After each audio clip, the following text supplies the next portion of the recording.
Hello നമസ്കാരം കൂട്ടുകാരെ, ഞാൻ നിങ്ങൾക്ക് വേണ്ടി ഇന്ന് സിമ്പിളായിട്ടൊരു മുന്തിരി ജ്യൂസ് ഉണ്ടാക്കാൻ പറഞ്ഞു തരാം. ഞാൻ എടുത്തിരിക്കുന്ന അളവ് 1 കിലോ മുന്തിരിയാണ്. ആ മുന്തിരി നല്ലോണം മഞ്ഞൾപ്പൊടിയും ഉപ്പിട്ട് നല്ലോണം കഴുകി ക്ലീനാക്കി എടുത്തു. അതിലൊരു ഗ്ലാസ് വെള്ളവും ഒഴിച്ച് ഒരു 5 മിനിറ്റ് തിളപ്പിക്കാൻ വെക്കുക. ജ്യൂസ് മുന്തിരിയാണ്. നല്ലോണം തിളച്ച മുന്തിരി ചൂടാറാനായി വെക്കുക. അതിനുശേഷം അതിൽ നിന്ന് മുന്തിരിയെ മാത്രം എടുത്ത് മിക്സിയുടെ ജാറിലിട്ട് ഒന്ന് ക്രഷ് ചെയ്തെടുത്താൽ മതി. കുറേ സമയം അടിച്ച് പൾപ്പ് ഇതാക്കണ്ട. ഒന്ന് ക്രഷ് ചെയ്ത് അടിച്ചെടുക്കുക.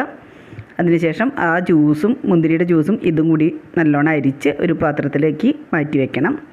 അതിനുശേഷം ഒരു ഗ്ലാസ് വെള്ളത്തിൽ 1 കിലോ പഞ്ചസാര സിറപ്പാക്കി എടുക്കുക.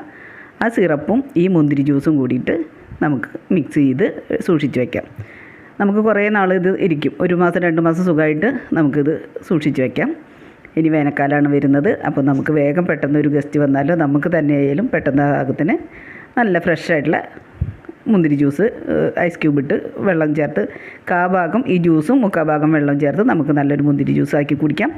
ഇനി ഷുഗർ പേഷ്യൻ്റാണ് ഉപയോഗിക്കുന്നതെങ്കിൽ അവർക്ക് ഈ പഞ്ചസാര എന്നുള്ള ഒരു സംഭവം മാറ്റി വെച്ചതിന് ശേഷം തേൻ ചേർത്തിട്ട് നല്ലൊരു മുന്തിരി ജ്യൂസ് ഉപയോഗിക്കാം. എല്ലാവരും ട്രൈ ചെയ്ത് നോക്കുക.